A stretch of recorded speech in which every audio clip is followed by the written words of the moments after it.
Space start பண்றீங்களா? Okay. Good evening எல்லாருக்கும். இன்னைக்கு கூட கடவுள் கிருபையால எல்லாரையும் மீட் பண்ணதுல ரொம்ப ஹாப்பி. இன்னைக்கு வெபினார் வந்த எல்லாருக்குமே நன்றி. இன்னைக்கு கூட நம்ம கர்த்தருடைய வார்த்தை கேட்க நானும் கூட ரொம்ப ஆர்வமா இருக்கேன். அதுக்குனால நம்ம ஸ்டார்ட்டிங் ப்ரேயர் பண்ணி நம்ம வந்து செஷன் ஆரம்பிக்கலாம். ஸ்டார்ட்டிங் ப்ரேயர் சிந்தியா ஆன்ட்டி பண்ண போறாங்க. சிந்தியா ஆன்ட்டி ஸ்டார்ட்டிங் ப்ரே பண்றீங்களா?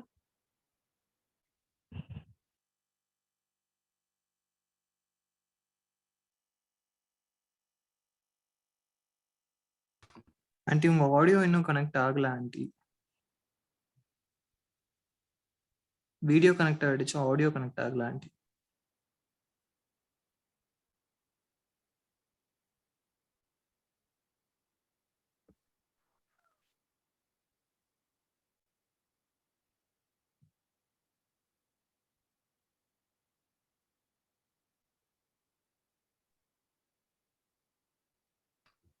ஆன்ட்டி கனெக்ட் ஆயிடுச்சு. இப்ப மியூட்ல இருக்கீங்க ஆன்ட்டி. மியூட் எடுத்து விட்டு பேசிடு. கேக்குதா மிதுன்? கேக்குதா ஆன்ட்டி? கேக்குது ஆன்ட்டி. ஜூம் பண்ணிரணுமா? டைம் ஆகுதா? ஸ்டார்ட் பண்ணிருங்க. ஸ்டார்ட் பண்ணுங்க.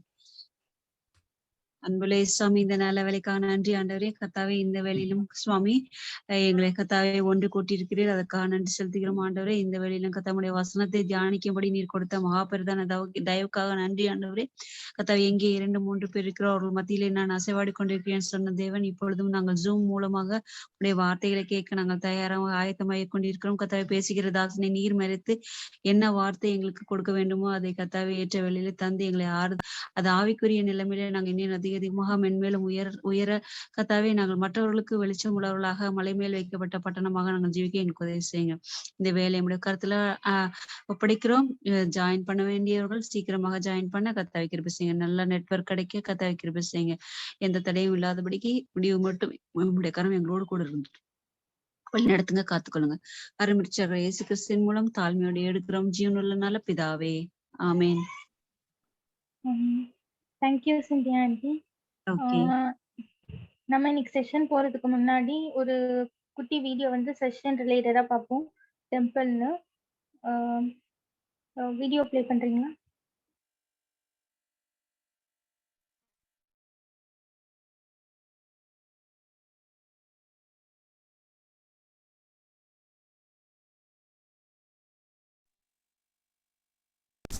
Is the temple. This beautiful building was designed by King David, and they believed that it was the home of the God of the universe. Wait, I thought God's home was in heaven. Well, the whole point of this earthly temple is that it's the place that overlaps with God's heavenly home. The temple is where God lives and rules all creation as king. That's cool. People believe that. The building was just a symbol, and it pointed to the fact that all of creation is God's temple. And that's actually what the first page of the Bible, Genesis 1, is about. It says that creation is God's temple? Well, it doesn't need to say it. The whole story shows it. In Genesis 1, God creates an ordered world out of a dark wasteland by speaking in a series of 7 days. Then on the 7th day, God's presence fills creation as he takes up his rest and rule. Similarly, the tabernacle and later the temple were built and in 7 days, after which the priest or king could rest and rule in God's presence. So all of creation is where God intends to dwell. It's like his temple. Exactly. Now, turn the page to Genesis 2 and we get another portrait of creation. This one focuses in on the land. And in the center of the land is a region called Eden, which in Hebrew means delight. And in the middle of delight, God plants a garden in which God and humanity live together. And that's why the temple was modeled after the garden, filled with imagery of gold and flowers. The menorah symbolized the tree of life. It's the place where God dwells with his people. Oh, got it. And check this out. In the temple, the Israelite priests and Levites were to work and to keep the temple in God's presence. This is exactly the job description given to humanity in the Garden of Eden. So these humans were the first priests. But instead of ruling with God, they wanted to rule on their own terms, and they're exiled from the garden temple. And like Adam and Eve, Israel's leaders also wanted to rule on their own terms, and they too were exiled. The temple was destroyed, and this left them wondering, did God give up on Israel? Will God bring about a new creation? Well, the biblical prophets anticipated the day when God would create a new temple with a new priesthood. That's when God's presence would fill all of creation. And when the Israelites returned to the land, they did rebuild the temple. But that temple didn't turn out the way the prophets hoped. In fact, later Israelite prophets said that this temple was hopelessly corrupt. So they're still waiting for the ultimate temple. And here we come to the story of Jesus. He said that through him, God's presence and rule was coming into our world in a new way. And he presented himself as a new kind of priest. But Jesus wasn't a priest, and he didn't work in the temple. Right. Jesus said that God's presence, his rest and rule, was filling the world through his own life, death, and resurrection. Jesus was claiming that he was the true temple, and this new temple would expand out to include all of creation. That's a really big claim. And it got even bigger. After his resurrection, Jesus said that God's presence would come to dwell in and among his followers so that they would become mini temples. Communities of people where God rests and rules. Exactly. This is the Bible's vision of the church, which is described as a temple. Not a building, but people. Yeah, like when Peter says, "You all are living stones built up as a temple for God's Spirit to dwell." So, at the end of the story, do we ever get a new physical temple? Well, not exactly. What we see is a renewed cosmic temple, just like Genesis 1. And this new creation doesn't need a temple building because through Jesus, all creation is now the place where God rests and rules the world with his people. Thank you Premi. ஒரு beautiful வீடியோவில் நம்ம வந்து ஒரு குட்டி கதையை பார்த்துட்டோம். எவ்வளோ God's presence நம்ம மேலே இருந்தால் நம்மளே வந்து ஒரு டெம்பிள் மாதிரி அப்படிங்கிறது. அதை வந்து இன்னும் எலாபரேட்டாக எக்ஸ்பிளைன் பண்ணுறதுக்கு பில்லி அங்கிள் இருக்காங்க. அவங்களோட செஷன் கேட்க எல்லாருமே ரொம்ப எக்ஸைட்டடாக இருக்கும். பில்லி அங்கிள், ஒரு to you. Thank you so much, Vandana. I really appreciate you. My pleasure.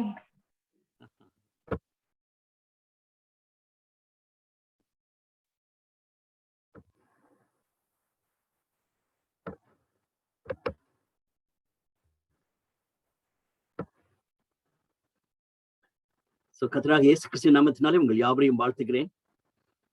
Team members ஒவ்வொருக்கும் நான் நன்றி கூறுகிறேன். ஒருவேளை மித்தனும் பிரேமியுமே எல்லாத்தையுமே செஞ்சுட்டு இருக்கலாம். பட் அப்படி இல்லாதபடிக்கு வந்தனா போல நேற்று ஐடா ஜோம் பண்ணாங்க. அது மாதிரி ஒவ்வொருவரையும் ஈடுபட வைக்கிறத பார்க்கும் பொழுது I am extremely grateful to God. Such a wonderful team. இன்னைக்கு இந்த ஆசாரிப்பு கூடாரத்தை பற்றி நம்ம படிக்க போகிறோம். அதுக்கு முன்னால பிரேமி வந்து ஒரு மிக அருமையான ஒரு வீடியோவை போட்டாங்க. வெரி அன்பார்ச்சுனேட் திங் என்னன்னா, ஃபர்ஸ்ட் போர்ஷன்ல வந்து நம்ம கொஞ்சம் கேட்க முடியல. But we understood the whole point. இது பேசிக்கா ஆசாரிப்பு கூடம் என்று யோசிக்கும் பொழுது த பிளேஸ் ஆஃப் வர்ஷிப், ஆண்டவரை ஆராதிக்கக்கூடிய ஒரு இடம் ஆசாரிப்பு கூடம். அது ஆதி ஆகமத்திலிருந்து நம்ம பார்க்கக்கூடதும், தேவனுடைய பிரசன்னத்துல இருந்து தேவனுடைய மக்கள் அவர் ஆராதித்தாங்கன்னு சொல்லி பார்க்கிறோம். ஆதாம் ஏவாளுக்கு பின்பாக அந்த டிலைட்ஃபுல் கார்டன்ல இருந்து அவங்க துரத்தப்பட்ட பின்பு காயின் ஆபேலுடைய பிரச்சனையை நம்ம அறிந்திருக்கிறோம். அதை பற்றி நம்ம படிச்சோம். அது பின்பாக சேத் ஆதாம் ஏவாளுக்கு குழந்தையா பிறந்த பின்பு மக்கள் தேவனை ஆராதிக்க துவங்கினாங்க என்பதை நம்ம 4ஆம் அதிகாரத்தினுடைய கடைசி பகுதியில வாசிக்கிறோம். ஆதியாகமம் 4ஆம் அதிகாரத்துல கடைசி வசனம், சேத்துக்கும் ஒரு குமாரன் பிறந்தான், அவனுக்கு ஏனோஷ் என்று பெயரிட்டான். அப்பொழுது மனுஷர் கர்த்தருடைய நாமத்தை தொழுது கொள்ள ஆரம்பித்தார்கள். மனுஷர் கர்த்தருடைய நாமத்தை தொழுது கொள்ள ஆரம்பித்தார்கள். அதுக்கு முன்னால ஆரம்பிக்கலையானா கண்டிப்பா ஆதாம் ஏவாளுடைய தொழுது கொள்வது வித்தியாசம். ஆனா இப்பொழுது they started worshiping the Lord. அதுல இடம் எவ்வளவு முக்கியம் என்பதை குறித்து நம்ம பார்க்க போகிறோம். ஒரு சிலர் இடத்துக்கு ரொம்ப முக்கியத்துவம் கொடுக்குறாங்க. இன்னொரு பக்கத்துல பார்க்கும் பொழுது இடத்துக்கு முக்கியத்துவமே கொடுக்காதபடிக்கு எல்லா இடத்திலும் தேவன் இருக்கிறார் என்று சொல்லக்கூடிய காரியத்தை நம்ம போகிறோம்.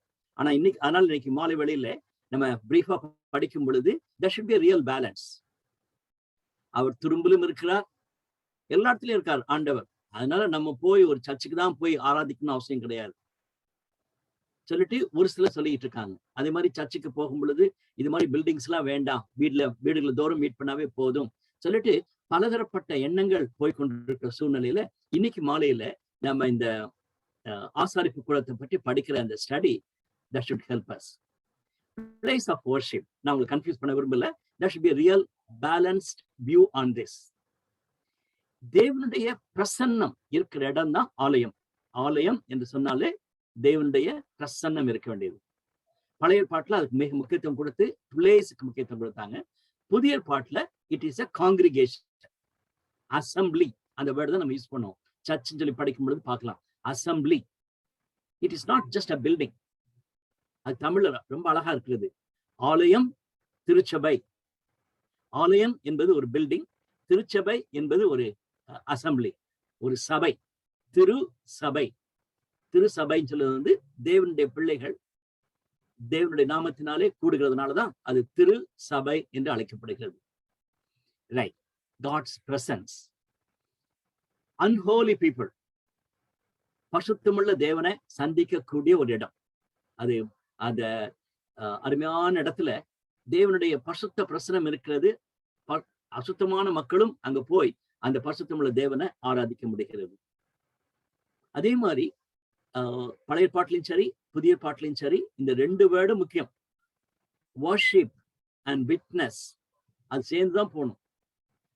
புதிய பாட்டுல ரொம்ப கிளியரா இருக்கிறது. அப்போஸ்தலர் 2ஆம் அதிகாரத்துக்கு நம்ம படிக்கும் பொழுது தேவனை ஆராதிக்கிறோம் என்று சொல்லும் பொழுது அது ஒரு சாட்சியா இருக்க வேண்டிய இடம், சாட்சியின் இடம் என்று சொல்லப்படுகிறோம். பழைய பாட்டிலையும் அப்படிதான் இருக்கிறது. நீங்க பிரஜாதிகள் மத்தியில வாழ்ந்து கொண்டிருக்கும் பொழுது நீங்க தேவனை ஆராதிக்கிறத பார்க்க தேவன் மகிமைப்படுவார். அந்த பிரமஸ் மக்கள் எல்லாருமே இவர்தான்ப்பா தெய்வம், நம்ம போய் வர்ஷிப் பண்ணிட்டு இருக்கோம் பாருங்க அப்படி நினைக்கணும். there's a witness in your worship. அது பழைய பாட்டுல ரொம்ப கிளியரா இருக்கு, நம்ம பார்க்க முடிகிறது. ஈவன் மோசே பார்வோன் இடத்துல இருந்து அந்த மக்களை விடுவிச்சு கொண்டு போகும்போது என்ன சொன்னாரு? நாங்க போய் ஆராதிக்க போகிறோம். we are going there to worship God. எங்களை please leave us, எங்களை விடுங்க, நாங்க போறோம், தேவன் ஆராதிக்க போகிறோம். அப்படி ஆராதிக்க போகும் பொழுது தேவன் அந்த மக்களுக்கு சொன்ன காரியம் என்ன? நீங்க எனக்கு சாட்சிகளா இருப்பீங்க, மற்றவங்க எல்லாரும் நானே தெய்வம் என்பதை அறிந்து கொள்வாங்க. It's not that they will become Jews, but they will worship the living God. அதனாலதான் ராகாப் திட்டமாக தெளிவாக அந்த தேவனை அறிந்திருந்தார். ரூத் அறிந்திருந்தாள், அவள் தேவனை ஏற்றுக்கொண்டாள் என்று நம்ம பார்க்கிறோம். இப்படியாக தேவனை ஆராதிப்பதே ஒரு சாட்சி. புதிய பாட்டுல வெரி மச் இம்பார்ட்டன்ட். நான் போய் ஆலயத்துல போய் ஆராதிச்சுட்டு வந்துடுறேன், ஆனா சாட்சியே இல்லாத வாழ்க்கை வாழ்றதுன்னா பிரயோஜனமே கிடையாது. அதுக்கு நம்ம ஆராதிக்காம இருக்கிறது நல்லது. So worship and witness should go together. அதே மாதிரி அந்த ஆராதனை வேளையிலே தேவனுடைய மகிமை வெளிப்படும், தேவனுடைய வல்லமை வெளிப்படணும். நல்லா யோசிச்சுக்கொள்வோம். அது நம்மளுடைய குடும்பத்தில் இருக்கக்கூடிய ஒரு பிரேயர் ஆல்டரா இருக்கலாம், அல்லது நமக்கு ஒரு பிரேயர் மீட்டிங்கா இருக்கலாம், நம்ம வீட்டுல இருக்கக்கூடிய ஒரு ஆர்டினரி பிரேயர் மீட்டிங்கா இருக்கலாம், அல்லது கண்டிப்பா சர்ச்சா இருக்கலாம். தேவனுடைய வல்லமை அந்த இடத்துல காணப்பட வேண்டும், தேவனுடைய மகிமை அந்த இடத்துல காணப்பட வேண்டும். அதுதான் நம்ம குறித்து பேசிட்டு இருக்கோம். நிறைய பேசலாம், ஆனா இன்னைக்கு 2 பகுதியை மிக அருமையான பகுதியில நம்ம வாசிக்க கேட்க போறோம். எனக்கு பிடித்த பகுதிகளிலே இது ரொம்ப பிடித்த பகுதி. ஒருவேளை எவ்வளவு தூரத்துக்கு நம்ம அதுல தியானிக்க முடியுமோ எனக்கு தெரியல. But take time. இந்த 2 பகுதியும் நீங்க இது வரைக்கும் சரியான விதத்துல படிக்கலன்னு சொன்னீங்கன்னா தயவு செய்து படிக்கணும்னு சொல்லி நான் விரும்புகிறேன். there are many points. முதலாவது பகுதியில தேவன் மோசையோடு கூட அந்த ஆசாரிப்பு கூடத்துல சஞ்சரித்ததை நம்ம பார்க்க போகிறோம். அதுல கடைசி வசனத்துல பார்க்கும் பொழுது ஒரு வாலிபன் யோசுவா அந்த பிரசனத்துல தங்கியிருந்தது நிமித்தமாக மோசையுடைய சக்சஸரா வந்தான்னு சொல்லி பார்க்கணும். அதனால இந்த பகுதி மிக முக்கியமான ஒரு பகுதி. 2 பேருக்குமே, மோசைக்கும் ஒரு மிக முக்கியமான ஒரு பகுதி, யோசுவாவுக்கும் இது மிக முக்கியமான ஒரு பகுதியாக நான் கருதுகிறேன். அதை வாசிக்க கேட்க போறோம். 2வது பகுதி எபிரேயர் 10ஆம் அதிகாரத்துல புதிய ஏற்பாட்டுல ஒரு கிளாசிக்கல் பேசேஜ். தேவனுடைய மக்கள் தேவனை ஆராதிப்பது, தேவனை சந்திப்பது என்ற ஒரு காரியம். நம்ம எல்லாரும் அறிந்திருக்கிறது படி எபிரேயர் புத்தகத்தை 2ஆ பிரிச்சோம்னா 1ஆம் அதிகாரம் 1ஆம் வசனத்திலிருந்து 10ஆம் அதிகாரம் 18ஆம் வசனம் வரைக்கும் முதல் பகுதி. சோ 10ஆம் அதிகாரம் 19ஆம் வசனத்திலிருந்து 2வது பகுதி. அப்படிப்பட்ட மகத்துவமுள்ள இயேசுவானவர், எல்லாவற்றுக்கும் மேலான இயேசுவானவர், அவரை நாம் எப்படி ஆராதிக்கணும், எப்படி அவருக்கு சாட்சியாக வாழ வேண்டும் என்பதை 2வது பகுதியில கொடுக்கப்பட்டிருக்கிறது. அதுல முதல் பகுதியை நம்ம வாசிக்க கேட்க போறோம். எனவே யாத்ராகமம் 33ஆம் அதிகாரம் 7ஆம் வசனத்திலிருந்து 11ஆம் வசனத்தை நம்ம பைபிள் ஸ்டடிக்கு அடிக்கடி வந்து சென்ற ஃபியோசின் அவங்க வாசிக்க போறாங்க. கோத்தகிரி EU, இப்போ திருச்சி EU. அண்ட் 2வது பகுதியை மித்துன் அவங்க வாசிக்க போகிறாங்க. இப்ப நம்ம வாசிக்க கேட்கலாம். யாத்திராகமம் 33ஆம் அதிகாரம் வசனங்கள் 7 முதல் 11 முடிய. மோசே கூடாரத்தை பெயர்த்து அதை பாளையத்திற்கு புறம்பே தூரத்திலே போட்டு அதற்கு ஆசரிப்பு கூடாரம் என்று பெயரிட்டான். கர்த்தரை தேடும் யாவரும் பாளையத்திற்கு புறம்பான ஆசரிப்பு கூடாரத்துக்கு போவார்கள். மோசே கூடாரத்துக்கு போகும்போது ஜனங்கள் எல்லாரும் எழுந்திருந்து தங்கள் தங்கள் கூடார வாசலில் நின்று கொண்டு அவன் கூடாரத்துக்குள் பிரவேசிக்கும் மட்டும் அவன் பின்னே பார்த்து கொண்டிருந்தார்கள். மோசே கூடாரத்துக்குள் பிரவேசிக்கையில் மேகஸ்தம்பம் இறங்கி கூடார வாசலில் நின்றது. கர்த்தர் மோசேயோடே பேசினார். ஜனங்கள் எல்லாரும் மேகஸ்தம்பம் கூடார வாசலில் நிற்க கண்டார்கள். ஜனங்கள் எல்லாரும் எழுந்திருந்து தங்கள் தங்கள் கூடார வாசலில் பணிந்து கொண்டார்கள். ஒருவன் தன் சிநேகிதனோடே பேசுவது போல கர்த்தர் மோசேயோடே முகமுகமாய் பேசினார். பின்பு அவன் பாளையத்திற்கு திரும்பினான். நூனின் குமாரனாகிய யோசுவா என்னும் அவனுடைய பணிவிடைக்காரனாகிய வாலிபன் ஆசாரிப்பு கூடாரத்தை விட்டு பிரியாதிருந்தான். ஆமென். சொன்னதை நீங்க நம்புவீங்கன்னு நினைக்கிறேன். என்ன அருமையான ஒரு பாசேஜ். தேவனுடைய பிரசன்னம் இருக்கிறது. தேவனுடைய மக்கள் யாவரும் அதுக்கு கனம் கொடுக்கறதா நம்ம பார்க்க முடிகிறது. மோசே ஒரு ஆர்டினரி மேன், ஆனா ஒரு எக்ஸ்ட்ராடினரி விதத்துல தேவனுடைய பிரசனத்துக்கு அவன் கடந்து போனதை நம்ம பார்க்க முடிகிறது. வாலிபனாகிய யோசுவா அவன் தொடர்ந்து நின்றான். மக்கள் எல்லாரும் அவங்கவுங்க வீட்டுல இருந்துட்டு பாக்குறாங்க. பட் யோசுவா அந்த ஆசாரிப்பு கூடாரத்தை விட்டு பிரியாதிருந்தான். அதுக்கு முந்தின வார்த்தை எனக்கு ரொம்ப பிடிக்குது. வாலிபன் அந்த ஆசாரிப்பு கூடாரத்தை விட்டு பிரியாதிருந்தான். அப்படிப்பட்ட கமிட்மெண்ட்.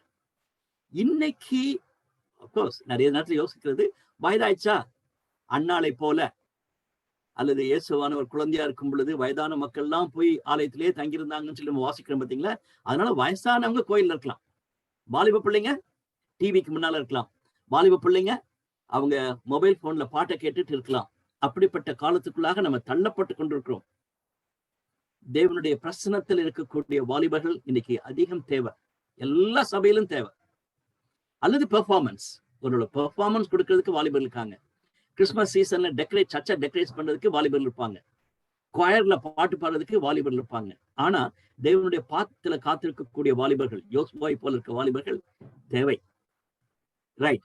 அது ஆசாரிப்பு கூடாரத்திலே நடைபெற்ற ஒரு சம்பவத்தை வாசிக்கிறோம். இப்பொழுது அடுத்த ஒரு அருமையான ஒரு பகுதியை மிதுன் வாசிக்க நம்ம கேட்கலாம். எபிரேயர் 10ஆம் அதிகாரம் வசனங்கள் 19 முதல் 25 வரை. ஆகையால் சகோதரரே, நாம் பரிசுத்த ஸ்தலத்தில் பிரவேசிப்பதற்கு இயேசுவானவர் தமது மாம்சமாகிய திரையின் வழியாய் புதிதும் ஜீவனுமான மார்க்கத்தை நமக்கு உண்டு பண்ணினபடியால் அந்த மார்க்கத்தின் வழியாய் பிரவேசிப்பதற்கு அவருடைய இரத்தத்தினாலே நமக்கு தைரியம் உண்டாயிருக்கிறபடியினாலும் தேவனுடைய வீட்டின் மேல் அதிகாரியான மகா ஆசாரியர் நமக்கு ஒருவர் இருக்கிறபடியினாலும் துர்மனசாட்சி நீங்க தெளிக்கப்பட்ட இருதயம் உள்ளவர்களாயும் சுத்த ஜலத்தால் கழுவப்பட்ட சரீரம் உள்ளவர்களாயும் உண்மையுள்ள இருதயத்தோடும் விசுவாசத்தின் பூரண நிச்சயத்தோடும் சேரக்கடவும். அல்லாமலும் நம்முடைய நம்பிக்கையை அறிக்கையிடுகிறதில் அசைவில்லாமல் உறுதியாயிருக்க கடவும். வாக்குத்தத்தம் பண்ணினவர் உண்மையுள்ளவராயிருக்கிறாரே. மேலும் அன்புக்கும் நற்கிரியைகளுக்கும் நாம் ஏவப்படும்படி ஒருவரையொருவர் கவனித்து சபை கூடி வருதலை சிலர் விட்டு விடுகிறது போல நாமும் விட்டுவிடாமல் ஒருவருக்கொருவர் புத்தி சொல்ல கடவும். நாளானது சமீபித்து வருகிறதை எவ்வளவாய் பார்க்கிறீர்களோ அவ்வளவாய் புத்தி சொல்ல வேண்டும். I sincerely thank Prosin and also Fiosin and also Mithun. மிக அருமையா வாசித்ததுக்காக நான் 2 பேருக்கும் நான் நன்றியை கூறிவிக்கிறேன். யாத்திராகமம் 33 இந்த ஆசாரிப்பு கூடாரத்தை குறித்து ஒரு சில வார்த்தைகள் நம்ம பார்க்க வேண்டும். அது மோசே உடைய ஒரு இடம், தேவனை சந்தித்து தேவனோடு கூட பேசக்கூடிய காரியம். நம்ம கண்டிப்பாகவே we have to go there. அந்த காலத்துக்குள்ள நம்ம போகணும். இது ஒரு பட்டணத்துல அவங்க கட்டின ஒரு ஆலயம் கிடையாது. அவங்க தான் மூவ் பண்ணிட்டே இருக்காங்களே. they will move out. ஒரு பிளேஸ்ல போய் ஒரு வருஷம் இருக்கிறாங்க அல்லது 2 வருஷம் இருக்கிறாங்கன்னு சொல்லும் பொழுது அவங்க வந்து இந்த ஆசாரிப்பு கூடாரத்தை வச்சிருவாங்க. அது பிறகு அங்கிருந்து ஆண்டவர் எப்போ மூவ் பண்ண சொல்றாரோ அப்போ மூவ் பண்ணும் பொழுது இந்த ஆசாரிப்பு கூடாரத்தை எடுத்துட்டு அவங்க இன்னொருத்துக்கு போவாங்கன்னு சொல்லி நம்ம பார்க்கிறோம்.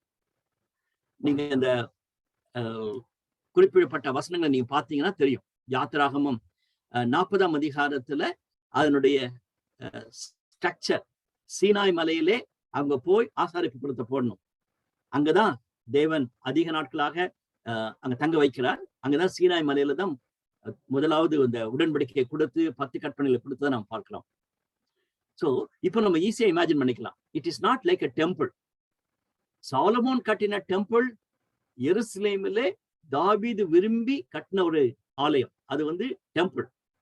பட் இவங்க வந்து they are nomads, அல்லது அவங்க போயிட்டே இருக்காங்க, மூவ் பண்ணிட்டே இருக்காங்க.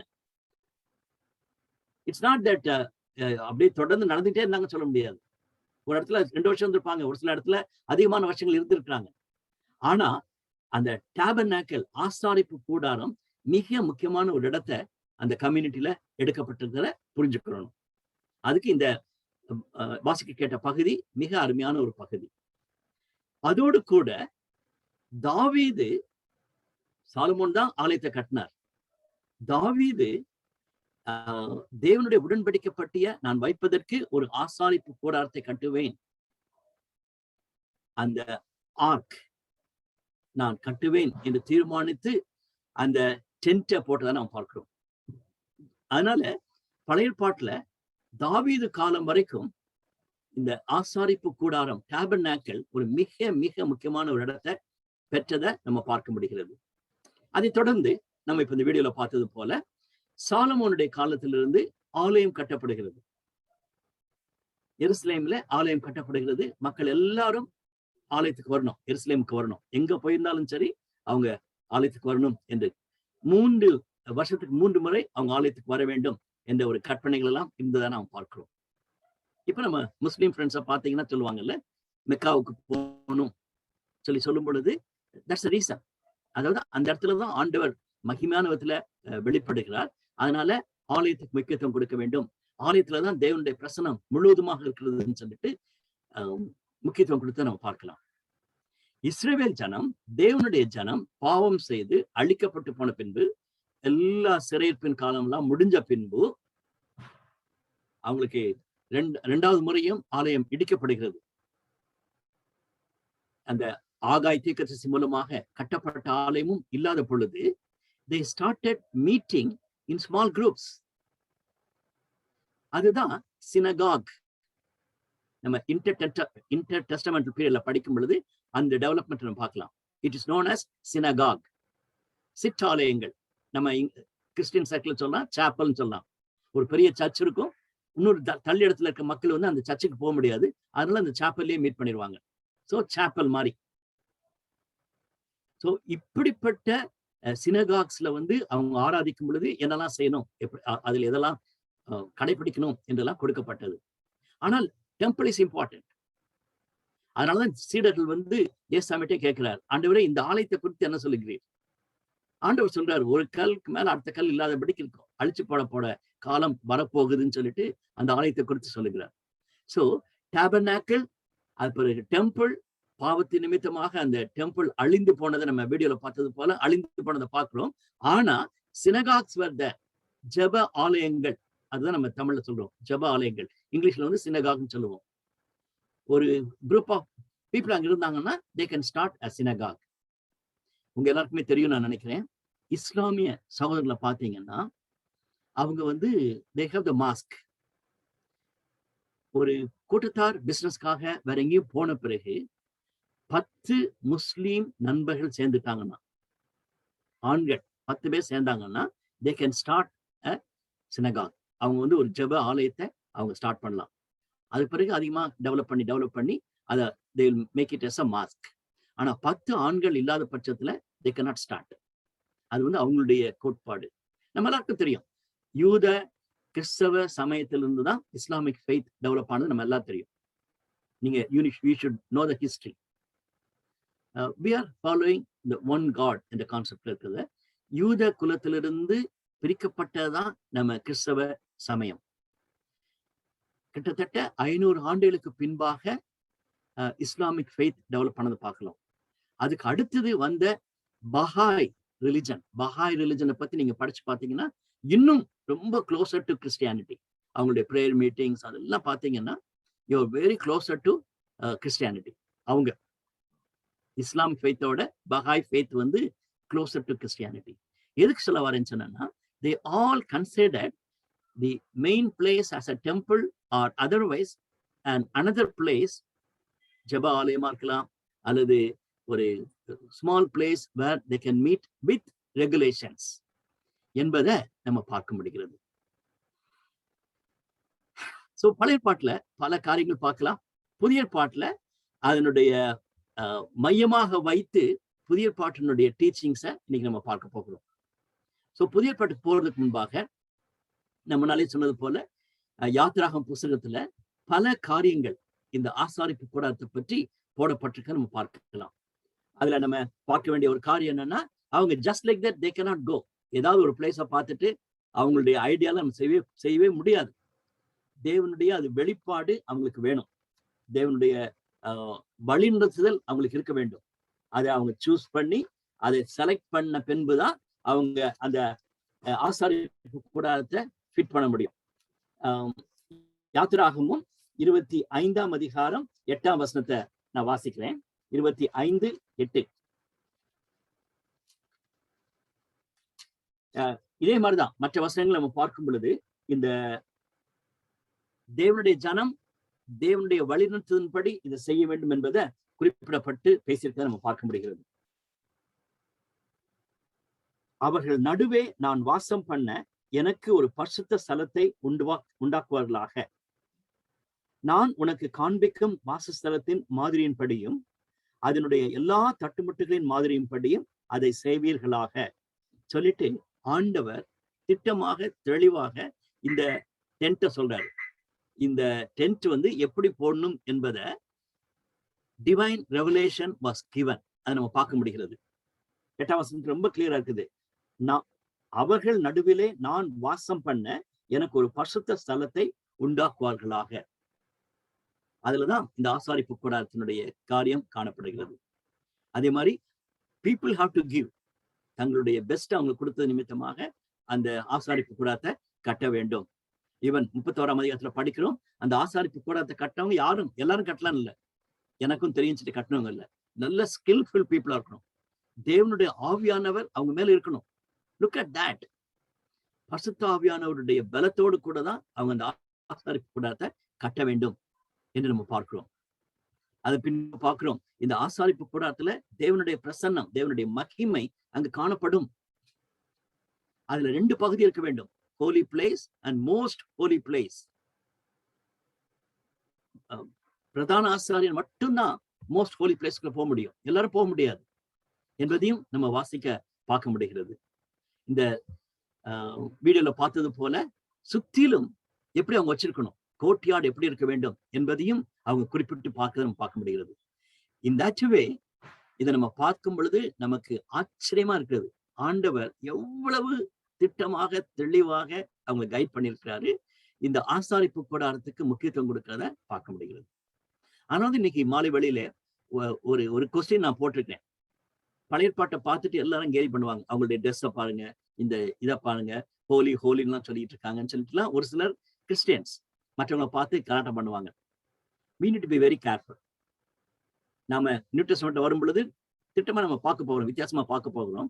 ஆனாலும் பழைய பாட்டுல தேவனுடைய வெளிப்பாடு எவ்வளவு தெளிவா இருக்குன்னு பாருங்க. எவ்வளவு, அதாவது குறிப்பிட்டு இப்படிலாம் செய்யணும் சொல்லி குறிப்பிடப்பட்டிருக்கிறது. நான் இத புதிய பாட்டின் காலத்துல வரும் பொழுது, ஒரு ஜெப ஆலயத்தை கட்டும் பொழுது, ஒரு சாப்பலை கட்டும் பொழுது, தேவனுடைய பிரசனம் இந்த இடத்துல தங்க வேண்டும் என்று திட்டமிடும் பொழுது, தயவு செய்து டோன்ட் டேக் இட் லைட்லி.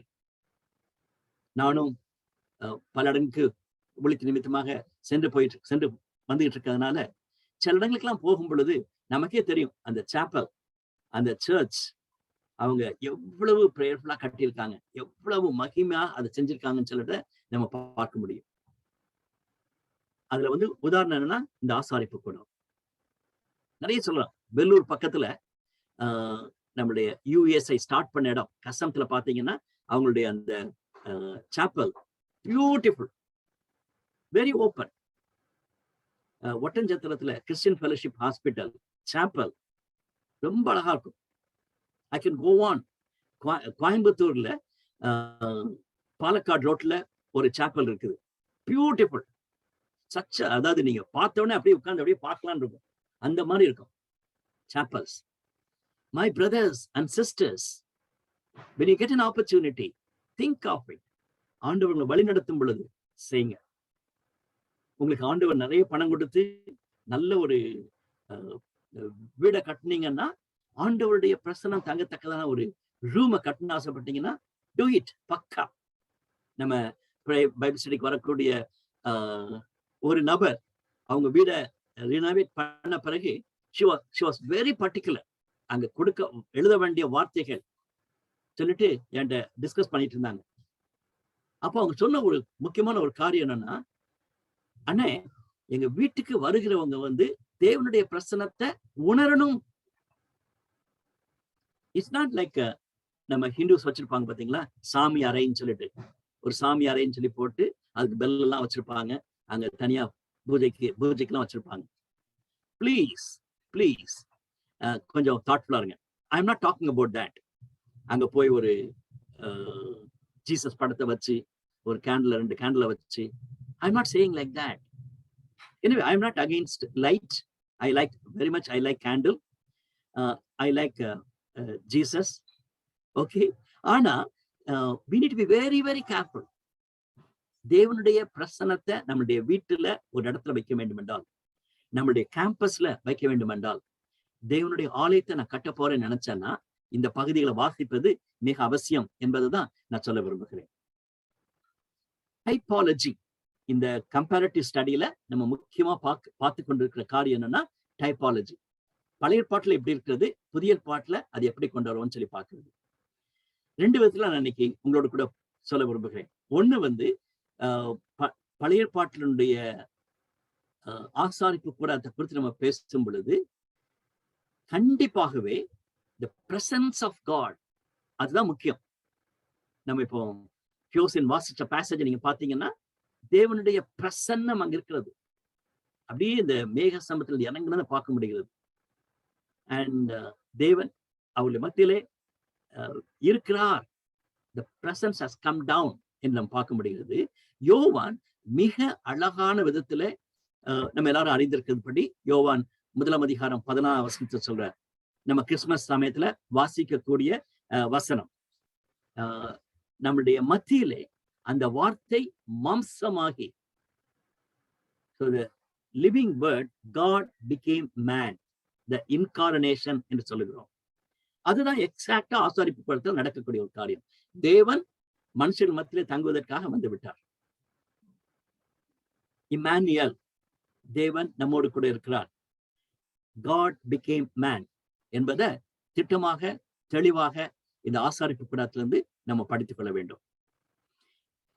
எபேசியர் 2ஆம் அதிகாரம் 19ஆம் வசனத்துல தேவனுடைய ஆலயத்தை குறித்து அவர் பவுல் எழுதும் பொழுது காட்ஸ் ஹவுஸ் ஹோல்ட், அதாவது திருச்சபை குறித்து அவர் குறிப்பிடப்பட்ட ஒரு காரியத்தை பார்க்கிறோம். எபேசியர் புஸ்தகத்தை நம்ம படிக்கும் பொழுது நம்ம எல்லாரும் அறிஞ்சிருக்கிறோம், சபைக்கு முக்கியத்துவம் கொடுத்த ஒரு புஸ்தகம் எபேசியர் புஸ்தகம். அதுல தேவனுடைய ஜனம் கட்டப்பட்டிருக்கிறத நம்ம பார்க்க முடிகிறது.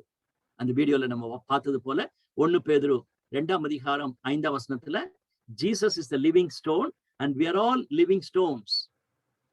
4ஆம் வசனத்துல வாசிக்கிறோம், அவர் ஜீவனுள்ள கல், அந்த மூளைக்கல்லான ஜீவனுள்ள கல். நம்ம எல்லாரும் ஜீவனுள்ள கற்களாக அவர் மேல் கட்டப்படுகிறோம். we are God's household என்பதை நம்ம பார்க்கிறோம். கிளாசிக்கல் இன்னைக்கு முக்கியமான பார்க்க வேண்டிய வசனம், believer is a temple of God. ஒவ்வொரு விசுவாசியும் ஒரு ஆசாரிப்பு கூடாரமா மாறி விடுகிறார். தேவன் தங்கக்கூடியவர். அதை இன்னைக்கு நம்ம அதிகமா நம்ம பார்க்க போகிறோம். கடைசியாக புதிய ஏற்பாட்டில் நம்ம பார்க்கும் பொழுது பரலோகம் எப்போ நம்ம 2வது காரிகளை பார்க்க போகிறோமோ அப்பொழுது கண்டிப்பாகவே இந்த ஆசாரிப்பு கூடாரத்தை போல தேவனுடைய பிரசன்னம் நம்முடைய மத்தியில வரப்போகிறது என்பதை எபிரேயர்லயும் வாசிக்கலாம், வெளிப்படுத்தலையும் அதை அதிகமாக வாசிக்கலாம். 2வது டைபாலஜி அல்லது ஒப்பிட்டு பார்க்க வேண்டும் என்று சொன்னோம்னா, ஆசாரிப்பு கூடாரத்தை வச்சு புதிய ஏற்பாட்டுல பார்த்தோம்னா, அதுதான் எக்ஸாக்டா கம்பேரிட்டிவ் ஸ்டடியில நம்ம செய்ய வேண்டிய ஒரு காரியம். It's not simply saying that பழைய ஏற்பாட்டுல இப்படி இருக்குது புதிய ஏற்பாட்டுல அப்படி இருக்குன்னு சொல்ல மட்டும் நம்ம நிற்க முடியாது. அதோடு கூட இந்த டைபாலஜியை நம்ம பார்க்க வேண்டும். பாருங்களேன், வெளிப்படுத்தல் 1ஆம் அதிகாரம் 13ஆம் வசனத்துல the lamp stand, ஆசாரிப்பு கூடாரத்துல எப்படி அந்த குத்து விளக்கு வைக்க வேண்டும் என்று குறிப்பிடப்பட்டிருக்கிறது. இங்க வெளிப்படுத்தல் 1ஆம் அதிகாரத்துல நம்ம வாசிக்கும் பொழுது அந்த குத்து விளக்கு டைபாலஜி கிரைஸ்ட், அந்த விளக்கா இருக்கிறவர் கிறிஸ்து என்பதை நம்ம எல்லாரும் அறிந்திருக்கிறோம். வெளிப்படுத்தல் 1ஆம் அதிகாரத்துல நம்ம படிக்கிறோம். 2வது, அந்த ஆசாரிப்பு கூடாரத்துல பரிசுத்தமான உணவு வைக்கப்படுகிறது, சீக்ரெட் பிரெட் வைக்கப்படுகிறது. அது ஆசாரிப்பு கூடாரத்துல மிக முக்கியமானது. காரணம், அவங்க இஸ்ரவேல் மக்கள் எகிப்திலிருந்து அடிமைத்தனத்திலிருந்து வந்ததை நினைவு கூறக்கூடிய பஸ்கா ஆட்டுக்குட்டியினுடைய பலி, பிளட், அதுதான் நம்ம புதிய ஏற்பாட்டுல the new covenant என்று நம்ம படிச்சோம். So bread was there. அது ஜீசஸ் யோவான் 6ஆம் அதிகாரத்துல மிக அழகாக கூறுகிறார், நானே அந்த ஜீவாப்பம், நானே அந்த ஜீவாப்பம். பழைய ஏற்பாட்டுல மக்கள் அந்த அப்பத்தை முக்கியத்துவம் கொடுத்து பத்திரமா வச்சுட்டு இருந்ததை நான் தான் அந்த ஜீவாப்பம் என்று அவர் குறிப்பிட்டு சொல்வதை நம்ம பார்க்கலாம். அதே மாதிரி ஆல்டர்ல இன்சென்ஸ், சில சர்ச்சஸ்ல குறிப்பாக மார்த்தோமா சர்ச், ஆங்கிலிக்கன் சர்ச்சஸ்ல எல்லாம் பாத்தீங்கன்னா, ஆங்கிலிக்கன் சில ஹை ஆங்கிலிக்கன் சர்ச்சஸ்ல இப்பவும் வைப்பாங்க. கிறிஸ்துமஸ் சீசன்லாம் போனீங்கன்னா அவங்க இன்சென்ஸோட அதை நல்ல ஒரு வாசனை கொடுக்கக்கூடிய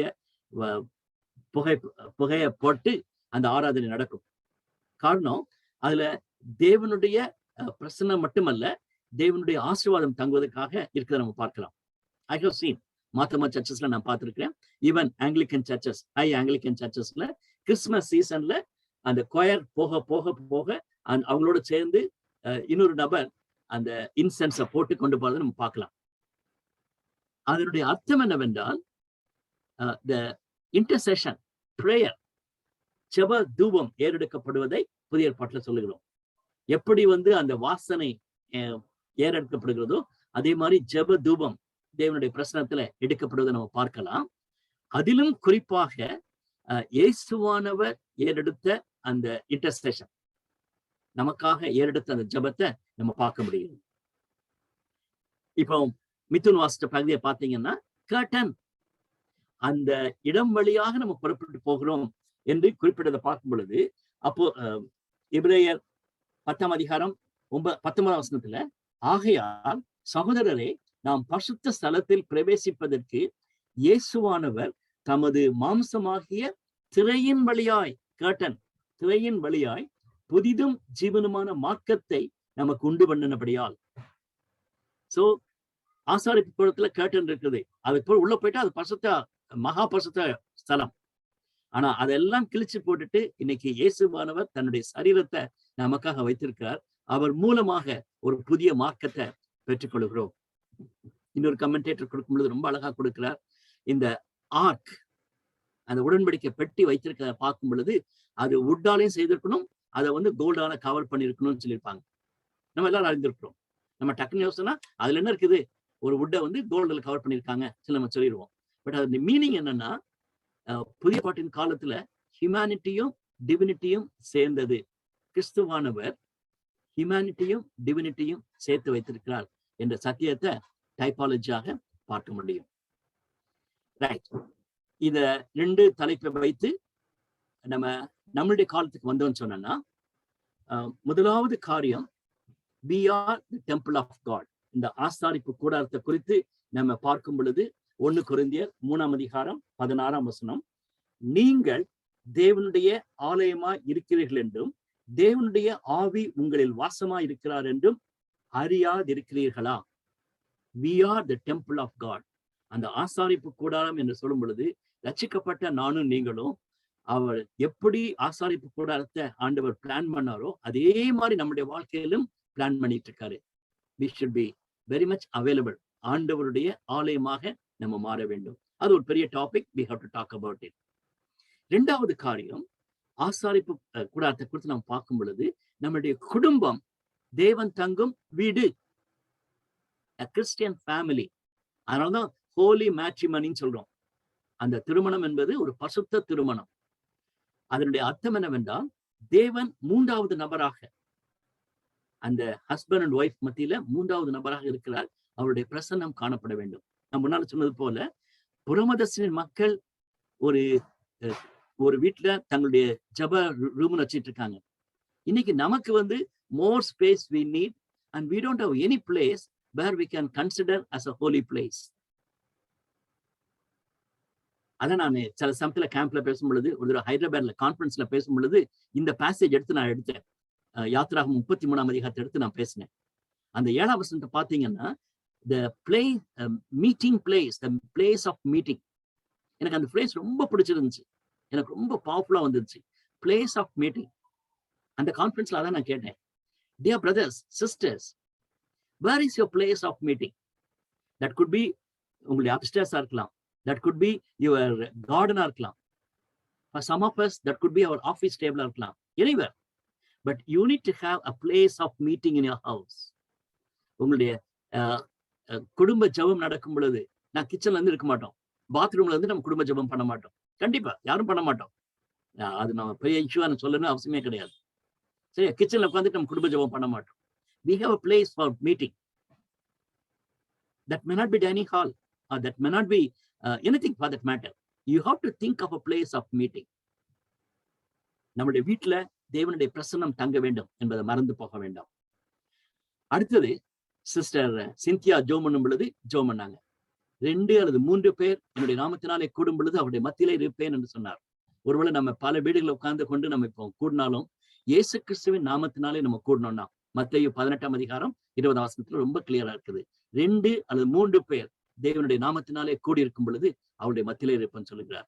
அதனால நம்மளுடைய ஐக்கிய கூடுகைகள்ல விசுவாசிகளாக இயேசுவின் நாமத்தினால் நம்ம கூடும் பொழுது நம்முடைய மத்தியிலே ஆசாரிப்பு கூடாரம் வந்து விடுகிறது. தேவன் நம்முடைய மத்தியிலே இறங்கி விடுகிறார். கடைசியாக, the place of meeting,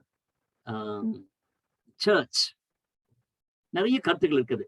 ஒரு சிலர் குடும்பம், அதாவது பெரிய பெரிய ஆல்டர்லாம் வேண்டாம், பெரிய பெரிய கத்தீட்ரல்லாம் வேண்டாம், ரொம்ப சிம்பிளான சர்ச்சா இருந்தா போதும், எதுக்கு வெஸ்டர்ன் கல்ச்சரை வச்சு பண்ணிடுறீங்க, நம்ம ஆர்டினரியா இந்தியன் கல்ச்சர்ல சர்ச்சை கட்டுங்கன்னு சொல்லுவாங்க. பல காரியங்கள் இருக்குது, அதை நம்ம தனியா படிக்கலாம். அதே நேரத்துல நியூ டெஸ்டமெண்ட்ல சர்ச் ஃபேமிலியில தான் மீட் பண்ணாங்க, குடும்பம் தோறும் அவங்க மீட் பண்ணி செஞ்சாங்கன்னு சொல்லிட்டு. நீங்க என்ன சர்ச் பின்னணியத்துல வந்திருந்தாலும் சரி, அந்த பின்னணியத்தின்படி நீங்க செய்யுங்க. ஆனா செய்வதை சரிபட செய்யுங்க. நீங்க ஒரு ஆங்கிலிக்கன் பேக்ரவுண்ட் வந்தீங்கன்னா, டூ இட் ப்ராப்பர்லி. ரொம்ப ஹாஃப்லெஸ்ஸாக செய்யாதீங்க. அதே மாதிரி நீங்க ஒரு இண்டிபெண்டன்ட் சர்ச் பேக்ரவுண்ட்ல இருந்து வந்து நீங்க குடும்பத்திலே செய்யறேன்னு சொன்னீங்கன்னா, don't take it lightly, do it properly என்பதை ஞாபகப்படுத்த விரும்புகிறேன். இந்த வசனத்தை நான் வாசிக்க விரும்புகிறேன். காரணம், இந்த தேவனுடைய பிரசன்னத்தை குறித்து நம்ம பார்க்கும் பொழுது வெளிப்படுத்தல் 21ஆம் அதிகாரம் 3ஆம் வசனம் ரொம்ப அழகா இருக்கிறது. மேலும் பரலோகத்திலிருந்து உண்டான ஒரு பெரும் சத்தத்தை கேட்டேன். அது, இதோ மனுஷரிடத்தில் தேவனுடைய வாசஸ்தலம் இருக்கிறது, அவர்களிடத்திலே அவர் வாசமாய் இருப்பார், அவர்களும் அவர்களுடைய ஜனமாய் இருப்பார்கள், தேவன் தாமே அவர்களோடு கூட இருந்து அவர்களுடைய தேவனாய் இருப்பார். Lovely. That is the greatest hope we have. நமக்கு ஒரு பெரிய நம்பிக்கை என்னன்னா, that's going to happen. நாம் அவருடைய பிரசனத்துல இருக்க போறோம். நமக்கு ஒரு ஆலயமே வேண்டியதில்லை, அவரே அவருடைய பிரசனத்துல தங்க போகிறோம். தேவன் தாமே இப்படிப்பட்ட தேவனுடைய பிரசனத்தை வாஞ்சிக்க கூடிய நபர்களாக, தனிப்பட்டதமாக, குடும்பமாக, சபையாக இருப்போம். What is my attitude towards place of worship? அது சாப்பலா இருக்கலாம், அது சர்ச்சா இருக்கலாம். தயவுசெய்து we have to take it seriously. What is my attitude? யோசனை நல்லா இருக்கும். How can I enjoy the presence of God in the church, in the fellowship? Think பண்ணி பாருங்க. சில சர்ச்சஸ் எல்லாம் அழகா டெக்கரேட் பண்ணிருப்பாங்க, அதாவது ஆல்டர் அது மாதிரி வச்சிருப்பாங்க. காரணம், that's the way they think. The atmosphere should make you to worship the Lord. The presence of God should be real. மூணாவது காரியம், நான் சொன்னது போல ஒரு சிலர் ஓல்ட் டெஸ்டமென்ட் ஸ்ட்ரக்சர்ஸை கலாட்டா பண்ணி பேசுகிற கிறிஸ்தவங்களுக்கு வந்து நம்ம எப்படி இதை சொல்லலாம், தேவனுடைய ப்ராக்ரெசிவ் ரெவலேஷன், வெளிப்பாடு எப்படி இருக்குது என்பதை அவங்களுக்கு சொல்லிக் கொடுக்க முடியும். யோசித்து பார்க்கலாம். நெக்ஸ்ட் வீக் கர்த்தருக்கு சித்தமான இன்னொரு வித்தியாசமான ஒரு டாபிக், டைத்தை பற்றி பார்க்க போகிறோம். God bless you. Over to Vandana or yes, Vandana.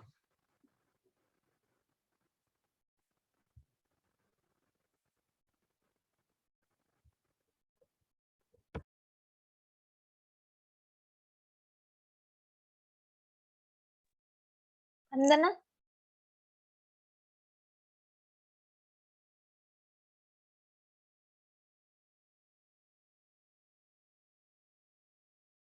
Okay. So இந்த நேரத்துலயும் கூட நம்ம எல்லாரும் டிஸ்கஸ் பண்ணலாம். கண்டிப்பா உங்களுக்கு ஏதாவது பாயிண்ட் ஷேர் பண்ணணும்னா நீங்க எங்க கூட ஷேர் பண்ணலாம். Will be very happy. நீங்க என்ன எடுத்துட்டு போறீங்க இந்த ஒரு செஷன்ல இருந்து நாங்க கேட்க ரொம்ப ஆர்வமா இருக்கோம். ஏதாவது சந்தேகங்கள் இருந்தா கூட நீங்க எங்க கிட்ட கேட்கலாம். அங்கிள், அந்த 3rd கொஸ்டின் நீங்க போட்டிருந்தீங்கல்ல, அதுக்கு ஆன்சரும் நீங்க சொன்னா நல்லா இருக்கும்னு நான் நினைக்கிறேன். 3rd கொஸ்டின் அவங்க கிட்ட நாங்க எப்படி அதை பாசிட்டிவா இம்பாக்ட் பண்ண? தேங்க்யூ. அதான் நம்ம திங்க் பண்ணதுக்காக தான் அந்த கொஸ்டினை போட்டிருந்தேன். தேங்க்யூ பிரேமி.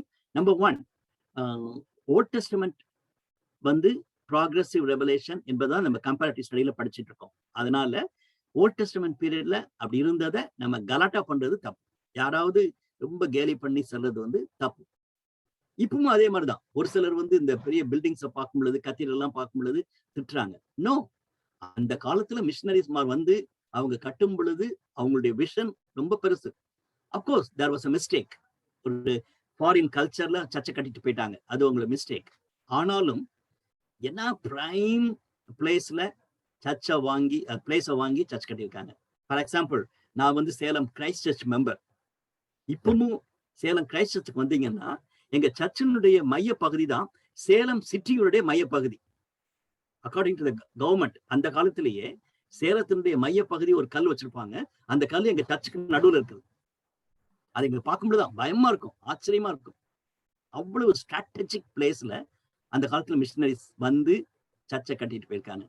ஸோ பழைய ஏற்பாட்டுல, புதிய ஏற்பாட்டுல, ஹிஸ்டரியில சர்ச் கட்டினது எல்லாமே ஆண்டவருடைய வழிநடத்தலின்படி தங்களுடைய பெஸ்ட்டை செய்யணும்னு சொல்லி ஆசைப்பட்டு செஞ்சிருக்காங்க. நம்ம வந்து அவங்களை குறை சொல்லக்கூடாது. 2வது காரியம், இப்ப நம்ம பார்க்கறது போல the message which we receive is a presence of God. தேவனுடைய பிரசன்னம் என்பதுக்கு முக்கியத்துவம் கொடுத்தோம்னு சொன்னோம்னா, அதனால நான் யாரும் என்கிட்ட கேட்டாங்கன்னா உடனே நான் யாத்திராகமம் 33ஆம் அதிகாரத்துக்கு தான் நான் போக விரும்புவேன். அந்த ஆசாரிப்பு கூடாரத்துல தேவனுடைய பிரசன்னம் இருந்துச்சு. அப்படின்னா வேற எங்கேயும் இல்லையா? அது வேற ஸ்டோரி. சாலமோன் கட்டின ஆலயத்துல நம்ம வாசிக்கிறோம். அவருடைய டெடிகேஷன் பிரேயர்ல சொல்றாரு, ஆண்டவரே எல்லா மக்களும் தப்பெல்லாம் செஞ்சுட்டு வந்தாங்கன்னா தயவுசெய்து மன்னிச்சிடும், அவங்களை ஆசீர்வதிக்கணும்னு சொல்றாரு. அப்படின்னா அவங்க வீட்டுல இருந்து மன்னிப்பு கேட்டா மன்னிக்க மாட்டாரா? மன்னிப்பாரு. ஆனா அந்த தேவனுடைய பிரசன்னம் என்ற ஒரு குறிப்பிட்ட தலைப்பு வந்து பழைய ஏற்பாட்டுல மிக மிக முக்கியமா இருக்கிறது. சோ தமிழ்ல சொல்றது போல ஆலயமும் திருச்சபையும் சரியா இருந்தாதான் அது ஒரு நல்ல காரியம். திருச்சபை நான் சொல்றது மக்களும் ஆலயமும் சேர்ந்து போக வேண்டும் என்பதுதான் பழைய ஏற்பாடு சொல்லிக் கொடுக்குன்னு சொல்லிட்டு நான் வழக்கமா சொல்லுவேன். அது வந்து ஒரு பீப்புள் பண்ண ஒரு காரியம் கிடையாது. It was God's will. So கண்டிப்பா வந்து ஆண்டவரோட சித்தத்தை வந்து நம்ம ரெஸ்பெக்ட் பண்ணி அந்த அந்த ஒரு காரியத்தை நம்ம சொல்லணும்னு நினைக்கிறேன். Thank you so much uncle. we have few more minutes. கண்டிப்பா நீங்க எல்லாம் ஷேர் பண்ணணும்னு நாங்க ஆசைப்படுறோம். if you have anything to share.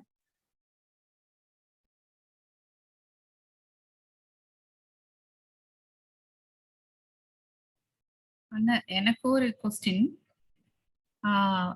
கண்டிப்பா பழைய ஏற்பாட்டு காலத்துல இருந்த தேவனுடைய ஆலயம் அப்படிங்கறத வந்து நம்ம கிரிட்டிசைஸ் பண்ணி பேசக்கூடாது இந்த நாட்கள்ல. ஆனா ஆலயத்தை வந்து நீங்க சொன்ன மாதிரி மிஷனரிஸோ ரொம்ப டெடிகேஷனா இனிஷியலா இருந்தவங்க வந்து அந்த இடத்த செலக்ட் பண்ணி எல்லாரும் சேர்ந்து ஆராதிக்கணும்னு பண்ணிருப்பாங்க. அதுக்கப்புறம் லேட்டர் டேஸ்ல வந்து என்னோட ஆலயம் பேர் வாங்கணும், பிரம்மாண்டமா இருக்கணும், பெருசா இருக்கணும்ன்ற எண்ணத்துல பண்ணக்கூடிய காரியங்களை வந்து எப்படி எடுத்துக்கிறது, எப்படி பாக்குறது? கண்டிப்பா அது வந்து நம்ம செய்யற மிக தப்பான ஒரு காரியம்.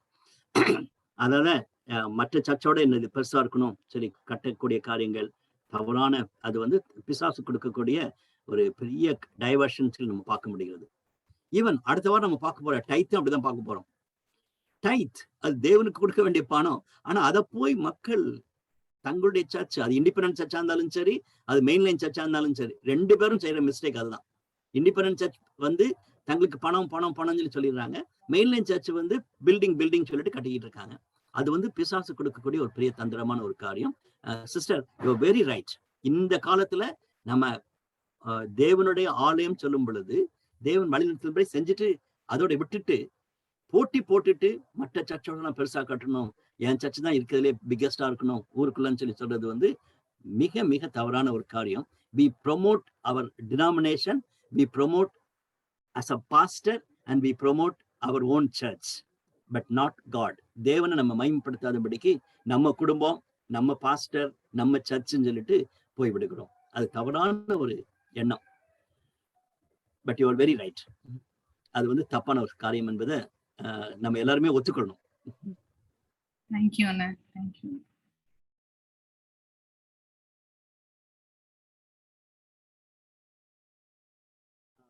But at the same time சர்ச்சை வந்து எக்ஸ்டெண்ட் பண்றது, சர்ச்சை வந்து இன்னும் கொஞ்சம் எடுத்து கட்டுறது, அது மாதிரிலாம் யோசிக்கும் பொழுது there is a need. அது வந்து committee has to pray about it and do it. For example உங்க சர்ச்சை நான் பாக்குறேன், உங்க சர்ச் வந்து பழையது மாதிரி அப்படியே இருந்துச்சுன்னு சொன்னா இன்னைக்கு மதுரையில் அந்த ஃபிளைஓவர் வரும் பொழுது உங்க சர்ச் வந்து ரொம்ப கீழே போயிருக்கும். அதனால இப்போ இந்த சர்ச் வந்து ஃபிளைஓவர் வர்றதுக்கு முன்னாலேயே எடுத்து கட்ட துவங்கிட்டீங்க. we thank God. அந்த மதுரையில ஒரு ஸ்ட்ராட்டஜிக் பிளேஸ்ல உங்க சர்ச் மேல உயர்ந்து நின்றுச்சுன்னு சொன்னா ஃபிளைஓவர்ல வரும் பொழுது கண்டிப்பாகவே it will bring glory to God. ஆனா they have to be very careful. அதை நம்ம பெருமைக்காக செய்யறதோ மற்ற கமிட்டி மெம்பர்ஸ் செய்யறதோட நான் செஞ்சுட்டேன்னு சொல்றதையோ அது தப்பான ஒரு கண்ணோட்டத்துல நான் பார்க்கணும். தப்புதான்.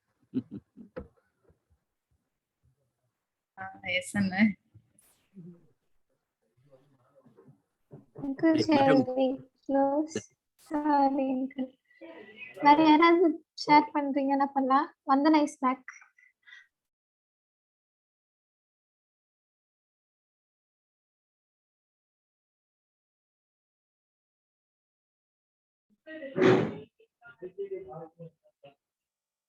Can I add my view? Yeah, sure. Please. Yeah, okay. Amane, please. See, now God makes that very clear. You are the temple of God. நம்மதான் தேவனுடைய ஆலயம், தேவன் நம்மில் வசிக்கிறார். இப்போ வந்து அவர் வசிக்காம நம்ம ஒரு பில்டிங்க்கு போய் வர்ஷிப் பண்ண போனாலும் அது வந்து it will be a sort of ritual. So if we have to worship him, he has to be in the temple, and we are the temple.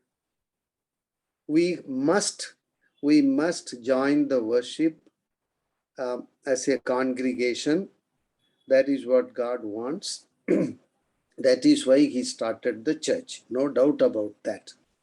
We need a place, protection இருக்கணும், மழை பெய்துச்சுன்னா வெயில் அடிச்சுன்னா இது பண்றதுக்காக. That is a place. Otherwise God is not in a building. God is not in a building. God is in us. Okay, அந்த concept கிளியரா இருக்குல்ல? That concept நம்ம கண்டிப்பா எடுத்து வச்சுக்கணும். ஓகே, அதுக்காக நம்ம சர்ச்சை டிஸ்ரெஸ்பெக்ட் பண்ணல, அந்த பில்டிங்கை அது இதெல்லாம். But God is not there in the building. God is here because we are the temple of God. அப்படிங்கிறது நமக்கு கிளியரா இருக்கும்.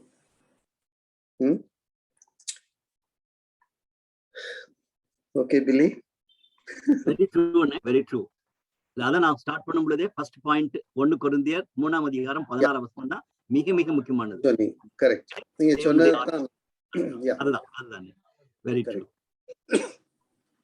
இப்ப ஒரு சிலர் they think that அப்படி நான் சர்ச்சுக்கெல்லாம் போக வேண்டாம், எனக்கு இந்த கிறிஸ்டியன் ஃபெலோஷிப் வேண்டாம், ஐக்கியம் வேண்டாம் சொல்றதெல்லாம் தப்பான ஒரு காரியம். அது கடவுள் நம்மை தனியாய் நடக்க வேண்டும் என்று அழைக்கவில்லை. We have to walk in the company of people. That is why he said, I have come to establish the kingdom of God. It is not individuals. See, that is what it is. Like we have to join the congregation. No doubt about that.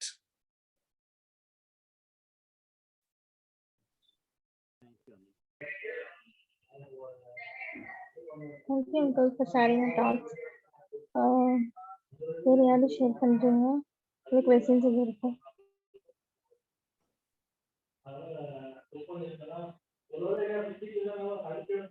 Okay, இமத்திலே நம்ம closing prayer பண்ணலாம். Julius uncle closing prayer பண்ணுங்க. ஜெபம் பண்ணுவலாமா? ஜெபம் பண்ணலாம். அன்புள்ள சுவாமி, இந்த சாயந்தர நேரத்துக்காக நன்றியோடு ஸ்தோத்திரிக்கிறோம் கர்த்தாவே. ஆண்டவரே, மண்டேலேருந்து டியூஸ்டே, வென்ஸ்டே, இந்த 3 நாட்களும் ஆண்டவரே, நீர் எங்களை சேர்த்து எங்களோடு பேசுகிற எல்லா காரியங்களுக்காகவும் சத்தியங்களை தெரிந்து கொள்ளுவதற்கு ஆண்டவரே நீர் கொடுக்கிற சந்தர்ப்பங்களுக்காக உம்மை நன்றியோடு ஸ்தோத்திரிக்கிறோம் கர்த்தாவே. இந்த நாளும் பில்லி ஆண்டவரே இந்த காரியத்தை வித் கிளாரிட்டி எடுத்ததுக்காக உம்மை நன்றியோடு ஸ்தோத்திரிக்கிறோம் ராஜா. ஆண்டவரே, உம்முடைய சபை, திருச்சபை சுவாமி, ஆண்டவரே உம்முடைய ஆலயம், இதுகளை புரிந்து கொள்வதற்கு நீர் கொடுத்த எக்ஸ்பிளனேஷன்ஸ்க்காக உம்மை நன்றியோடு ஸ்தோத்திரிக்கிறோம். ஆண்டவரே, தொடர்ந்து எங்களுடைய இருதயத்திலே ஒரு ஆவல், ஆண்டவரே ஒரு தாகம் இருக்கத்தக்கதாக ஆண்டவரே, நான் எப்பொழுதும் உம்முடைய சன்னிதானத்துக்கு நான் வருவேன். I have a thirst and hunger. மானானது நீரோடையை வாஞ்சித்து கதறுகிறது போல என் ஆத்துமா கதறுகிறது ஆண்டவரே, எப்பொழுதும் உம்முடைய சன்னிதானத்துக்கு நான் வருவேன் என்று ஒரு ஆசை. ஆண்டவரே, நீர் அந்த ஆசையை எங்களுக்கு தொடர்ந்து கொடும் கர்த்தாவே. ஆண்டவரே, நாங்கள் தனியாக உம்மோடு பேசுவது, தனியாக நீர் பேசுவதை கேட்பது, இண்டிவிஜுவல் மெடிடேஷன், குவைட் டைம், எல்லாவற்றுக்காகவும் நன்றியோடு ஸ்தோத்திரிக்கிறோம். அதே சமயத்திலே சுவாமி, நாங்கள் எல்லாரோடும் உம்முடைய பிள்ளைகளோடு சேர்ந்து ஆராதிப்பதற்கும், எல்லோரோடு சேர்ந்து ஆண்டவரே நாங்கள் தொடர்ந்து உமக்குள் வளர்வதற்கும் கொடுக்கிற சந்தர்ப்பங்களுக்காகவும் நன்றியோடு ஸ்தோத்திரிக்கிறோம் கர்த்தாவே. அழைத்தவர் உண்மையுள்ளவர் சுவாமி. தொடர்ந்து நாங்கள் உம்முடைய வார்த்தைக்கு கீழ்ப்படிந்து சபையாக உம்முடைய பிள்ளைகளாக தொடர்ந்து நாங்கள் ஆண்டவரே வளரத்தக்கதாக, உம்மை நெருங்கத்தக்கதாக கிடைக்கிற எல்லா சந்தர்ப்பங்களையும் நாங்கள் உபயோகப்பத்தக்கதாக எங்களுக்கு உதவி செய்யும் கர்த்தாவே. நன்றி ராஜா, நன்றி. உமக்கு நன்றி. தொடர்ந்து வழி நடத்தும். எல்லாவற்றையும் அருமை நாதர் இயேசுவின் மூலமே ஜெபித்து வேண்டிக் கொள்கிறோம் பிதாவே. ஆமேன். ஆமேன்.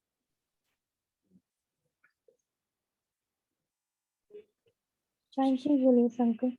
Thank you.